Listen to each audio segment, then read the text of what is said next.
अस्सलाम वालेकुम वरहमतुल्लाहि वबरकातुहू। आपका नेता कैसा है के संस्करण में आज हमारे साथ मौजूद है पंडित मनमोहन झा गामा।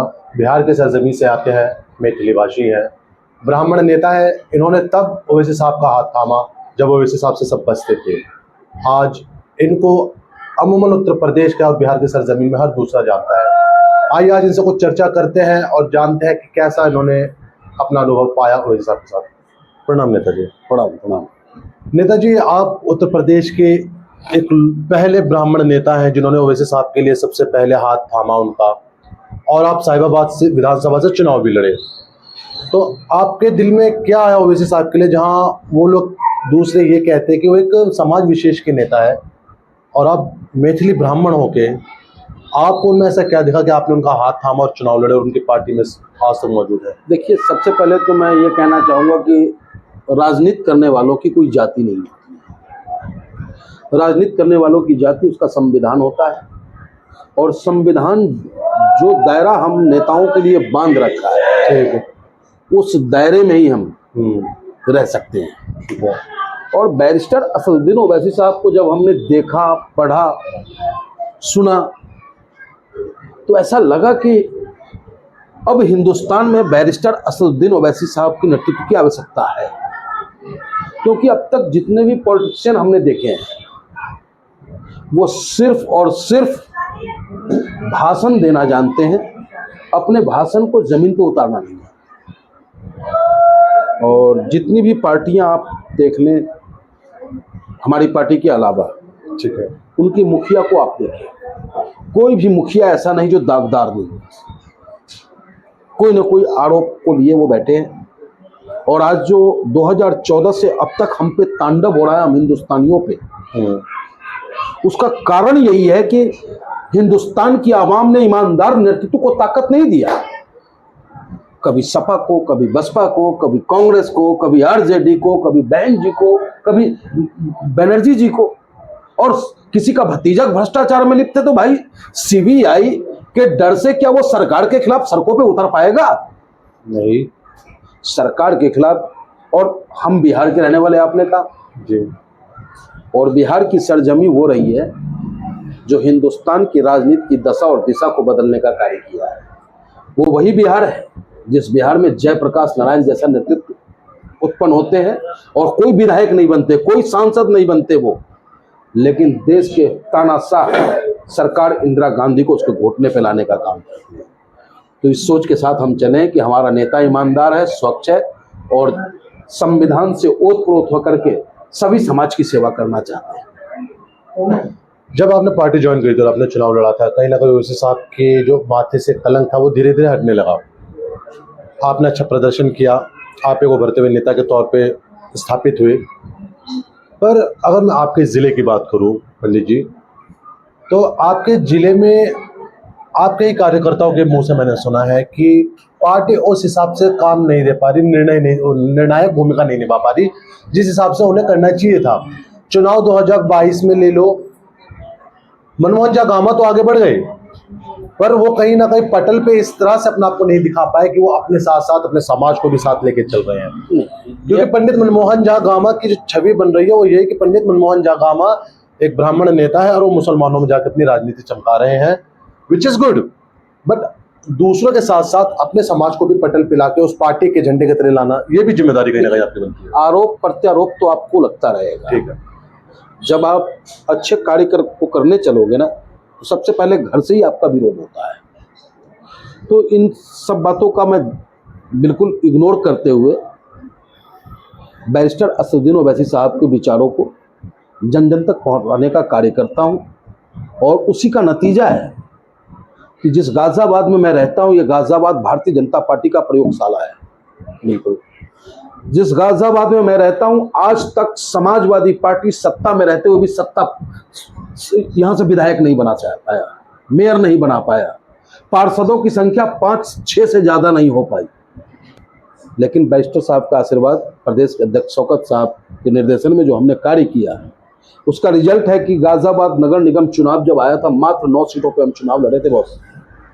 9 सीटों में 3 प्रत्याशी हमने हिंदू लड़ाए थे, 6 मुस्लिम लड़ाए थे, 2 प्रत्याशी हमारे जीते, 5 प्रत्याशी सेकंड पोजीशन पे रहे, तो आप कैसे कह सकते हैं कि हमारी पार्टी धरातल पे नजर नहीं आ रही? और विरोध तो होगा। विरोध करने वाले कौन लोग हैं? वो या तो वो आपके पार्टी के कार्यकर्ता, या तो वो हमसे नफरत करते हैं या बैरिस्टर साहब से नफरत करते हैं। अरे भाई, अगर आपको बैरिस्टर साहब से मोहब्बत है तो गामा को मत देखो ना। गामा तो एक एज ए बैरिस्टर साहब का एक नुमाइंदा बनकर तुम्हारे सामने तुम्हारी सेवा करने आया है। पंडित जी, आपके जवाब से मुझे ऐसा क्यों लग रहा है कि जब कोई तनकीद करता है मोदी जी की तो वो कहते हैं देश विरोध हो गया। तो वही बात आपके आगे कि अगर कोई आपके तनकीद कर रहा है तो बैरिस्टर की तनकीद कैसे हो गया? बैरिस्टर साहब की नहीं, मैंने ये कहा कि या तो वो हमारे विरोधी होते हैं, अगर कार्यकर्ता तो आपके है ना, अगर किसी बात को सवाल कार्यकर्ता। मैं आपको एक बात बता दूं, मैं भी एक कार्यकर्ता हूं और हम सबका गार्जियन बैरिस्टर असदुद्दीन ओवैसी साहब, राजनीतिक तौर पे, और उत्तर प्रदेश में हमारे गार्जियन शौकत साहब। अगर मैं कुछ करता हूं तो उसका असर पार्टी को पड़ता है। अगर मैं गलत करूं तो पार्टी पे असर पड़ेगा, और सही करता हूं तो पार्टी पे असर पड़ता है। पार्टी का जो कार्यकर्ता है हमारे, आप खुल करके हमें बता दे कि कौन सा ऐसा कार्यकर्ता है जो ये कहता हो कि पंडित मनमोहन झा गामा को रात को 12 बजे हमने फोन किया और वो काम नहीं आया।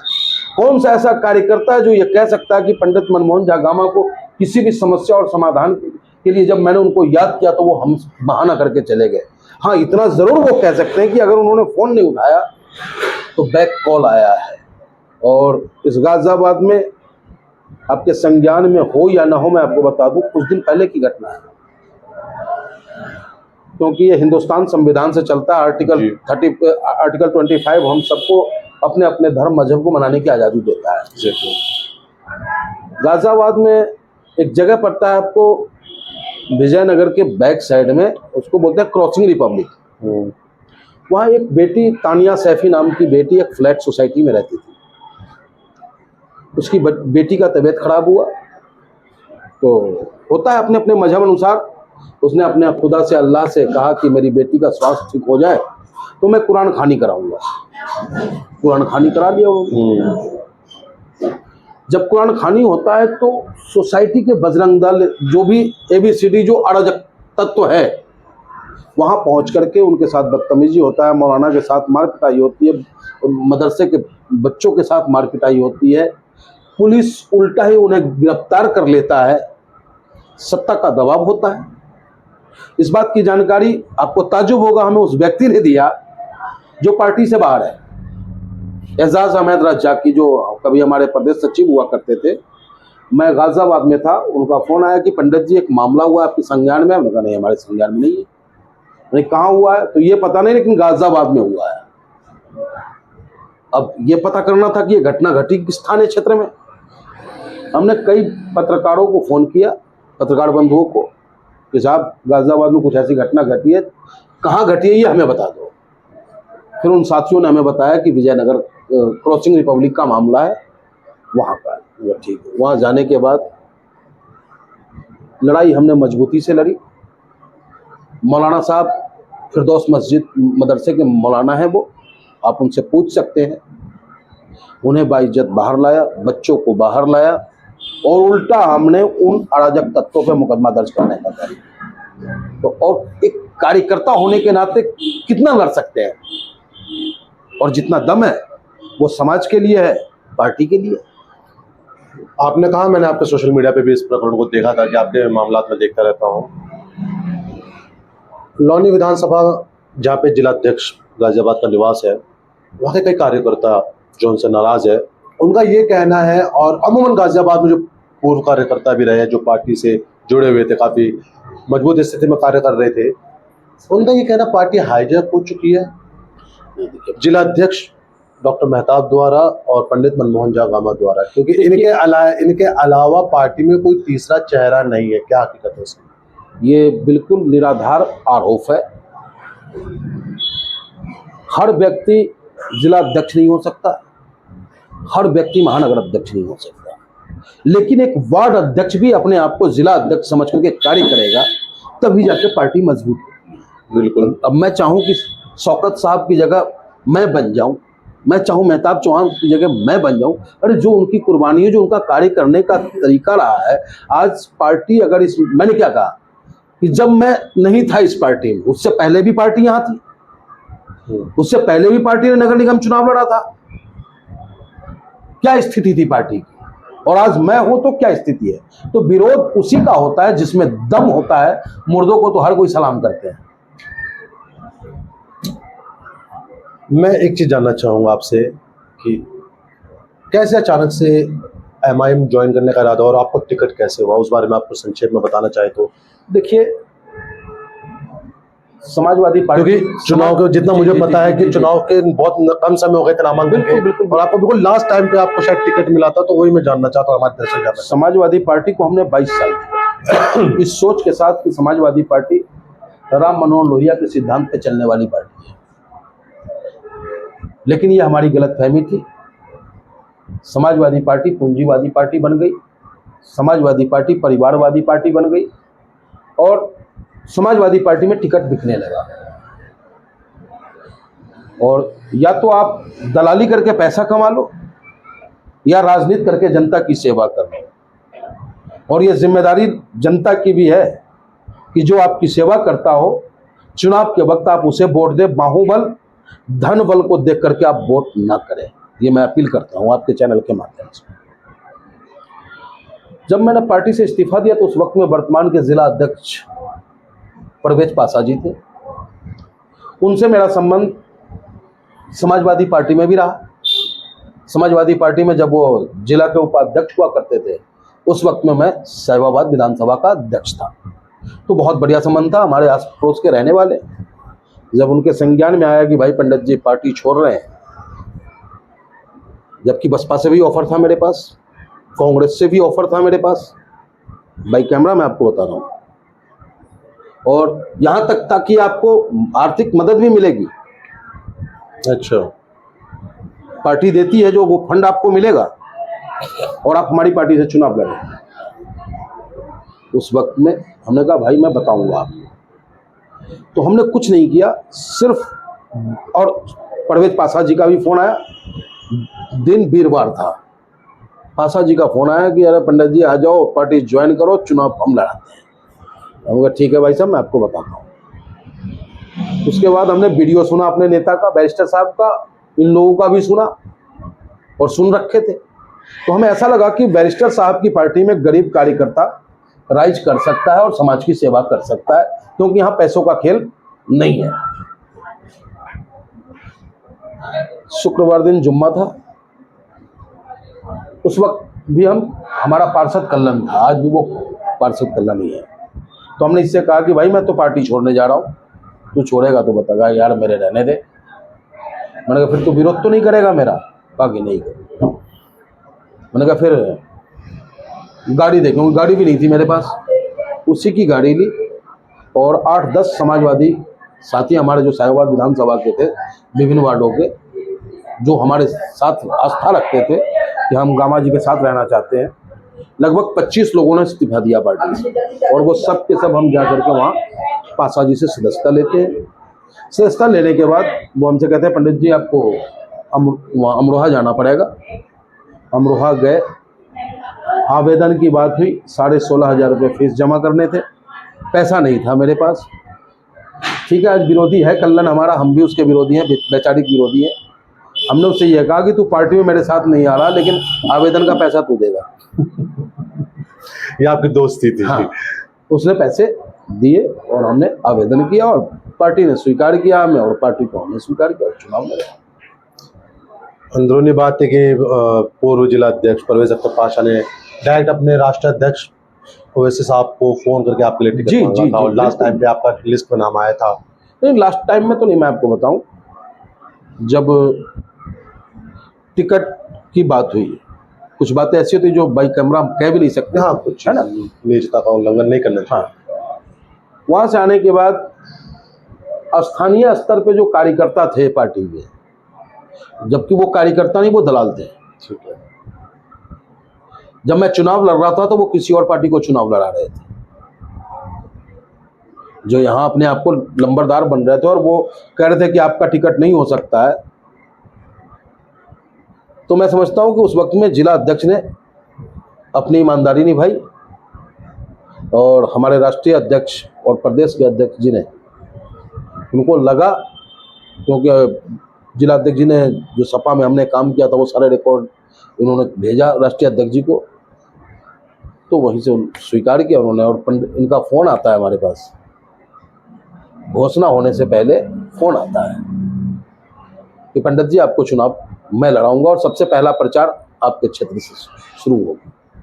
ये बात किन्होंने कही थी? हमारे बॉस, ओवैसी साहब ने? हमारे बॉस आपको पर्सनली फोन करके कहा था? पर्सनल फ़ोन, आज भी वो रिकॉर्डेड में रख रखा हूँ। अच्छा, तो ये हमारे लिए बहुत बड़ी अचीवमेंट थी। मेरे आंखों से आंसू भी आ गया कि जहां समाजवादी में इतने साल तक कुछ नहीं मिला, वहीं यहाँ डायरेक्ट राष्ट्रीय अध्यक्ष का फोन आता, चंद लम्हों में अर्श से राजा बना दिया, फर्श से अर्श पे या गुल से गुलफाम बना दिया इन्होंने। वो मामला क्या रहे आप दरमियान? आपकी मर्जी, आप चाहे तो बताएं, नहीं चाहे तो मत बताएं। बिल्कुल। वो क्या मामला दरपेश बीच में आप दोनों के आ गए, पूर्व जिलाध्यक्ष परवेज पाशा और पंडित मनमोहन झा गामा, कि इतने सघन दोस्त होने के बावजूद, इतने परम मित्र होने के बावजूद, क्योंकि एक बार मैं आपको, जब आप साहिबाबाद की विधानसभा में अपना प्रचार कर रहे थे, मैं आपके बाइट लेने के लिए आया था, तो मैंने वहाँ पे कार्यकर्ता से बात कर रहा था, तो परवेज अख्तर पाशा ने आपके लिए पर्सनली लोनी से अपने कार्यकर्ता को बुलाया था कि पंडित जी के सहयोग करो। हुआ भी, हमें लोनी से सहयोग मिला भी। वो परम मित्रता, वो दोस्ती को कहाँ नजर लगी? देखिए, ज़्यादा तो वही बता पाएंगे, लेकिन मेरा जहाँ तक समझ है, क्योंकि पाशा जी और हम में आसमान जमीन का अंतर है। आर्थिक रूप से अगर आप देखेंगे तो बहुत बड़ा डिफरेंस है। पाशा जी का सामाजिक दायरा भी बहुत बड़ा है, लेकिन पता नहीं, ये बातें मैं आज तक नहीं समझ पाया कि जो व्यक्ति हमें अपना छोटा भाई मानता हो, जिसे मैं अपना बड़ा भाई मानता हूं, आज भी मानता हूं, कोई दो राय नहीं है, जहां कहीं भी गोली चलने के बाद 10 दिनों 15 दिनों बाद जब हमारी उनकी मुलाकात होती है एक शादी के प्रोग्राम में, तो वो तो अपना मुंह फेरते हैं, लेकिन मैं जाके हाथ मिलाने का कार्य, क्योंकि मैं अपने स्वभाव में कोई परिवर्तन नहीं लाना चाहता। और मैं समझता हूं कि ये मिसअंडरस्टैंडिंग था। जैसे आपने कहा ना कि आपका विरोध हो रहा है, जिला अध्यक्ष का विरोध हो रहा है, कहीं शौकत साहब का विरोध हो रहा है, कहीं बैरिस्टर साहब का विरोध हो रहा है, उसी तरीके से कुछ लोग होते हैं ऐसे हर जगह पे। अब वो व्यक्ति हमारा तो कुछ नहीं बिगाड़ सकता, वो जो विरोधी है, लेकिन उसे ये पता है कि Parvez Pasha is a strong man. चलो, परवेज पाशा के कानों को इतना भर दो कि वो सीधा देखना शुरू कर दे, दाएं बाएं देखना बंद कर दे, दूसरा पक्ष जानना ही ना चाहे। जी, दूसरा पक्ष को जानना ही ना चाहे। अगर कोई ऐसी बात थी तो पाशा जी हमें फोन कर सकते थे, कोई ऐसी बात थी तो वो बुला सकते थे हमें।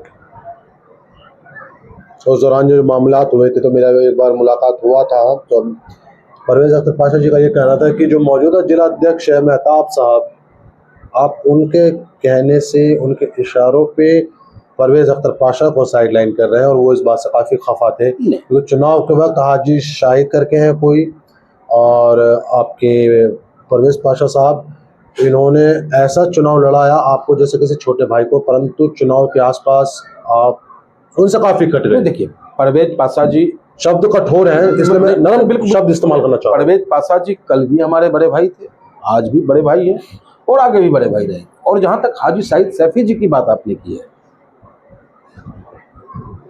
इन्होंने हमें चुनाव नहीं लड़ाया। मैंने काली स्कॉर्पियो किसकी थी फिर? स्कॉर्पियो से क्या चुनाव लड़ा जाता है? गाड़ी संसाधन का होना बहुत जरूरी है, लेकिन जमीनी स्तर पे जब आप वोट की अपील न करके आप किसी और पार्टी की गोद में बैठ जाएंगे, आप सोचो कि जहां 45,000 वोट है वहां में 600 वोट मिलता हो, और बहुत बड़े कद्दावर नेता थे ये तो। जिस वार्ड से ये चुनाव लड़े थे पिछली बार, जहां इन्हें 2000 वोट मिला था, क्या उनके वार्ड से हमें 50 वोट भी नहीं मिलता? क्यों नहीं मिला? मैं राजनीति करता हूं, घास तो नहीं काटता। जबकि ये चुनाव लड़ रहे थे मेरठ से, शाहिद साहब, इनका टिकट मेरठ से हो चुका था। क्या हुआ नहीं हुआ ये इनकी अपनी है, वहां से वो चले आते हैं कि भाई मैं चुनाव नहीं लड़। चुनाव नहीं लड़ूंगा कह करके ये मेरे पास आते हैं, मैं फ़ोन करते, पहले हमें फ़ोन करते हैं कि पंडित जी मैं आपसे मिलना चाहता हूँ। मैं कहा बिल्कुल स्वागत है, आए आप। तो नहीं, आप मेरे घर आओ कि मेरा नाम ये है, जबकि मैं जानता हूँ था ही। मैंने कहाँ मिलोगे आप, शालीमार में मिलोगे, शहीद नगर में मिलोगे? उस शहीद में एकदम जो कसम आप खिला लो, बस यही बातें हुई थी। तो इनके घर पे गए, चाय पिलाया इन्होंने, सम्मान दिया, इसमें कहीं कोई दो राय नहीं। उन्होंने कहा पंडित जी मैं आपको चुनाव लड़ाऊंगा, क्योंकि मैं मेरठ से तैयारी कर रहा था, मैं अब चुनाव नहीं लड़ रहा हूँ। जो भी मेरा सिस्टम है, जो भी मेरा ताकत वहाँ लगता, वो मैं आपके साथ लगाने को बैठा हूँ। बस एक काम कर दो आप, शौकत साहब से एक फ़ोन हमें करना। शौकत साहब से आप ये कह दो कि शाहिद साहब बहुत मजबूत हैं, उनका जनाधार है यहाँ, और वो मेरे साथ लग जाते हैं तो मैं बढ़िया चुनाव लड़ूंगा। तो हर उम्मीदवार की अपेक्षा होती है कि हमारे साथ मजबूत लोग जुड़े। एग्जैक्टली। हमने तत्काल कहा कि लो अभी मैं बात कर रहा हूँ उनसे। मैंने शौकत साहब को फ़ोन किया, शौकत साहब को मैंने सारी बात बताई, सर ऐसे बात है, हाजी शाहिद बहुत मजबूत व्यक्ति है, समाज में उसका पकड़ है, सैफी समाज से है वो, अगर आपका फ़ोन उनको चला जाता है तो कम से कम हमें 10,000 वोट यहाँ मिलता है, बढ़त मिलती है, 10,000 वोट हमें मिल जाएगा इनकी वजह से। उनका फ़ोन आ जाता है, शौकत साहब को मैं सैल्यूट करता हूँ, एक फ़ोन पे उन्होंने फ़ोन किया इनको, फ़ोन आया, उसके बाद इन्होंने स्कॉर्पियो गाड़ी हमें दी। वो भी हमें स्कॉर्पियो गाड़ी कंटिन्यू प्रचार के लिए नहीं दी, क्योंकि पूरे चुनाव में मैं खुद एक स्कॉर्पियो और 2 गाड़ी और थी, और कौन सी थी वो हमें पता नहीं, बड़ी गाड़ी ही थी, उसे मैंने खुद हायर किया था, हमारे दोस्तों ने हमें मदद की थी। अच्छा, इनकी गाड़ी से मैं चुनाव प्रचार नहीं किया हूँ, इनकी गाड़ी से चुनाव बाद जब काउंटिंग में जाना था तो काउंटिंग में मैं इनकी गाड़ी में गया था, लेकिन इतने अच्छे इंसान निकले ये कि हमें वहां पैदल छोड़ा है काउंटिंग में, और ये लोग 1 घंटे काउंटिंग के 2 घंटे बाद ही गाड़ी लेकर के वापस आ गए, और हमें वहां से 3 व्हीलर से आना पड़ा। तो अगर वो हमारी तारीफ नहीं करेंगे तो और क्या करेंगे, और मैं उनकी तारीफ नहीं करूं तो और क्या करेंगे। तो भविष्य में पूर्व जिला अध्यक्ष से संबंध सुधर सकते हैं? कभी बिगड़ा भी नहीं है। अरे बिगड़े भी नहीं, यानी आप अभी भी उनको बड़ा भाई मानते हैं? जी जी, कल भी वो हमारे बड़े भाई थे, आज भी बड़े भाई हैं, और आगे भी बड़े भाई रहे। बस नेताजी चंद सवाल और, लौनी विधानसभा से मैं आता हूँ, मैं वहाँ के नेताओं को बहुत अच्छे से कवरेज कर रहा हूँ। विधानसभा डॉक्टर मेहताब लड़े, चेयरमैन ही डॉक्टर मेहताब लड़े, अब ये काफ़ी बात चल रही है कि वो अपने गांव से जिला पंचायत भी लड़ रहे हैं। तो मैंने उनसे फ़ोन करके पूछा तो उन्होंने मुझसे कहा कि नहीं मेरे भाई लड़ रहे हैं, पर उन्हीं के किसी सगे ने मुझे बताया, अंदर के बंदे ने, कि नहीं मेहताब साहब ही लड़ रहे हैं। तो क्या आप पार्टी में महानगर अध्यक्ष है, आप जिला अध्यक्ष माथे हाथ रखते हैं, आते हैं, तो 2027 में क्या हमें नया कैंडिडेट देखने को मिलेगा लौनी में, या फिर वही हमें पुराना डॉक्टर मेहताब? ये निर्णय तो पार्टी का होगा, शीर्ष नेतृत्व का होगा, लेकिन चुनाव वो लड़ेगा जिसकी जनता में वकार होगी, जनता जिसे चाहेगी उसे पार्टी चुनाव लड़ाएगा। ये पार्टी गामा का नहीं है, ये पार्टी डॉक्टर मेहताब अली का नहीं है। इस पार्टी के उम्मीदवार जो भी होंगे, दावेदार होंगे, हो सकता है मैं भी लड़ सकता हूँ। अच्छा, आप भी अपने आप को कैंडिडेट मानते हैं? मैं भी अपने आप को, पार्टी जिसे लड़ा दे, क्योंकि वहां ताकत किसी की नहीं चलेगी, वो निर्णय पार्टी करेगी, हमारे नेता राष्ट्रीय अध्यक्ष करेंगे, प्रदेश के अध्यक्ष होंगे, जो स्टैंडिंग कमेटी है वो निर्णय लेगा कि चुनाव कौन लड़ेगा। और मैं अपील यही करूंगा कि पार्टी जिसे भी चुनाव लड़ाए उसे जनता साथ दे, कार्यकर्ता साथ दे। मैं लौनी के ऑल इंडिया मजलिस इत्तेहादुल मुस्लिमीन के जितने भी कार्यकर्ता है, मैं यहाँ से एक अनुरोध करूँगा कि आप कमेंट में जरूर बताइएगा क्या पंडित मनमोहन झा गामा को लौनी विधानसभा से चुनाव लड़ना चाहिए या नहीं, अपना मशवरा कमेंट में जरूर दें। आखिरी सवाल के साथ पंडित जी आपसे अलविदा करेंगे। आप महानगर अध्यक्ष एक जिम्मेदार पद पे हैं, कहीं ना कहीं आपके कानों में भी ये बात घूम के आती होगी कि वही बात की आप फिर वही जवाब देंगे कि खिलाफ, हर कोई खिलाफ होता है, पर जिला अध्यक्ष के खिलाफ बहुत सी शिकायतें हैं, तो क्या हमें कोई नया जिला अध्यक्ष देखने को मिलेगा आपकी पार्टी के कार्यकर्ताओं को, या फिर यही? देखिए, परिवर्तन होना अच्छी बात है, परिवर्तन होते रहना चाहिए, ये भी अच्छी बात है, लेकिन विकल्प कौन होगा? सिर्फ पद लेने वाला व्यक्ति हो। आज जब आप जिला अध्यक्ष के पद पे आप खुद आ जाओगे ना, आप अपने घर में अपनी बिटिया की शादी की तैयारी कर रहे होंगे, अचानक आपके पास मोदी नगर से फोन आया, नेताजी ये काम है, और अगर आप नहीं जा पाते हो तो आप पार्टी को ठग रहे हो, पार्टी को नुकसान पहुंचा रहे हो। और जो मेरा जिला अध्यक्ष वर्तमान में है वो इतना सक्षम है कि वो अपने पॉकेट से पैसा बेयर करता है। कोई कार्यकर्ता ये नहीं कह सकता कि पार्टी का कोई कार्यक्रम हुआ हो हमारा और उससे पंडित मनमोहन झा गामा या डॉक्टर मेहता वाले ने 10 रुपया चंदा के नाम पे मांगा हो कि ये कार्यक्रम होना है, उसमें तो हमें मदद करें। तो क्योंकि हम समझते हैं कि वर्तमान में जो हमारी पार्टी का झंडा उठा रहे हैं वो हमसे ज़्यादा पूजनीय है, हमसे ज़्यादा सम्मान के काबिल है, क्योंकि अभी हम उस वजूद में नहीं है, उसके बावजूद वो बैरिस्टर साहब जिंदाबाद कर रहे हैं। तो इनको मैं सैल्यूट करता हूँ, सलाम करता हूँ, राम राम करता हूँ। इसी के साथ ये थे पंडित मनमोहन झा गामा साहब। कार्यकर्ताओं, क्योंकि मैं यहाँ पे आने से पहले काफ़ी कार्यकर्ताओं से मुलाकात हुई, उन्होंने कहा भाई ये सवाल करना है, ये सवाल करना है। काफ़ी सवालात रह गए हैं जिनसे मैं माफ़ी चाहता हूँ। पंडित जी ने बहुत अच्छे तरीके से अपने पक्ष को रखा, काफ़ी मजबूती से अपने पक्ष को रखा। अब आप फैसला कीजिए कि पंडित मनमोहन झा गामा को लौनी से चुनाव लड़ना चाहिए कि नहीं। आपका नेता कैसा है किस किस्त में?